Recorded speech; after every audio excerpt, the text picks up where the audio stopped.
Oh, what's this?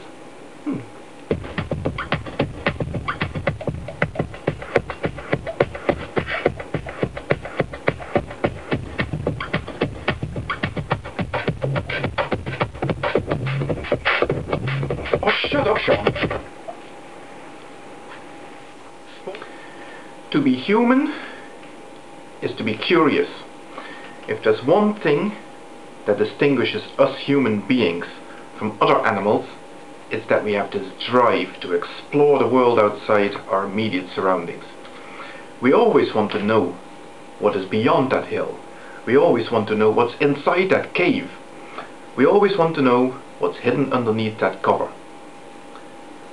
If you give a kid a new toy, and you'll soon find that it will be trying to figure out how the thing hangs together. It will be taking it apart and putting it back together. Of course, that's why it is a bad idea to give a young kid a very fragile toy, but never mind that. What is important is to realize that we humans are driven by this need to figure out how things work.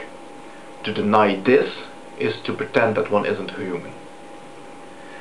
And this is exactly what Shawn is doing when he presents us with his final strawman. Strawman number 10. The strawman to end all strawmen. Shawn would have it that an atheist believes in evolution. Now that is a bona fide strawman. A strawman that deserves to be torn down, pissed on, drenched in petrol and satellite. And that's what I'm planning to do. Let's not get bogged down in the fact that simply being an atheist does not preclude one from having strange beliefs, including strange beliefs surrounding the origin of life on this planet, or how it came about. But for the purpose of what I'm going to say, it is enough to note that the majority of atheists would accept evolution as real.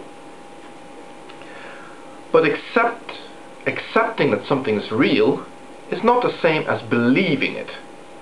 Belief takes an act of faith. It requires trust. It doesn't require an act of faith to know that I am here constructing this argument. That I am doing this is a fact. And the evidence supporting this fact is the very video that you're watching right now. Facts are established by looking at the evidence. And the evidence is something that one can discover for oneself. It doesn't take an act of faith. It doesn't take belief to know that the earth is globular. The evidence speaks for itself.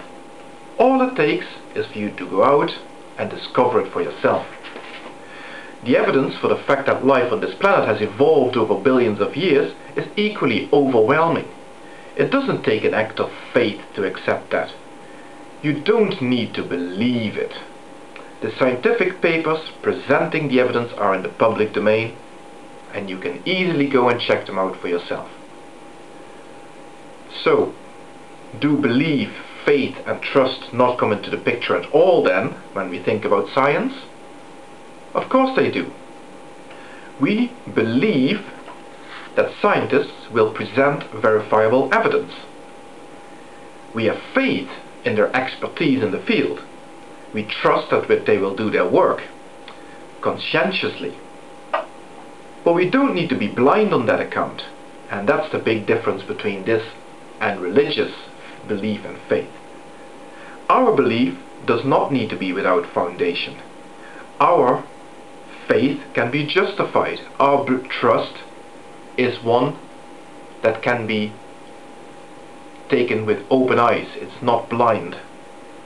Because in the end, the option to go and check it all out for yourself is always open.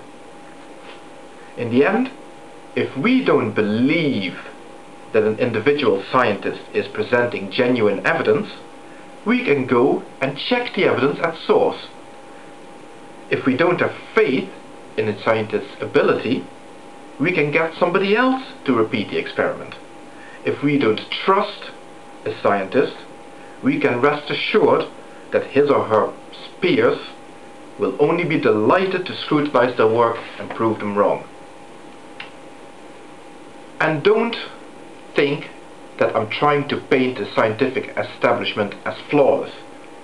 It is certainly not without its problems. It has its authoritarian elites, it has its cliques, it has its politics, just like any other human endeavor. But underlying it all are the facts. And even if you trust none of those scientists, if you don't trust any of them as far as you can throw them, you can always interrogate nature yourself by doing your own investigations. And nature never lies. It just tells it as it is. And that's what science is.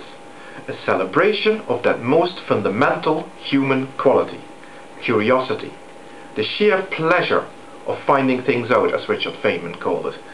And it will not accept authority. Curiosity will not be told that there are areas that could be discovered but that are off limits. It will not be told that there is a tree of knowledge from which one must not eat. And this is what Shawn's video is all about. It isn't about Christianity. It isn't about faith. It isn't even about the truth of the Bible. It is nothing other than an attempt to undermine science. It is an attempt to stifle human curiosity. His goal is to turn us into mindless drones that cannot and will not think for ourselves. He wants to destroy that which makes us human. He strives to turn us into slaves. Of course, belief, faith and trust are necessary for us to be fully human. We need to believe in ourselves and in our fellow human beings so that we can feel human ourselves. We need to have faith in those we love. We need to be able to trust many of our fellow human beings if we don't want to spend our life like paranoiacs, constantly looking over our shoulders, wondering who is going to screw us over next. If only Shawn had bothered to make us videos to defend those human qualities of belief, faith and trust, I would have been very happy to support him. Even if in his particular case he wants to apply those to his imaginary God. It is still something that I would support him in, and that I would defend his right to do, his right to believe, his right to have faith, his right to trust in his God, even though I think that God is imaginary. But Shawn is not here to defend anything. Shawn wants to destroy. He wants to destroy curiosity. He wants to destroy intelligence. He wants to destroy that human sense of wonder. That is Shawn's goal. And that is the goal of every other creationist, fundamentalist, and biblical or Quranic literalist. And we must never tolerate that. We must always stand up against that and fight it whenever it rears its ugly head. And that's what I'm here to do.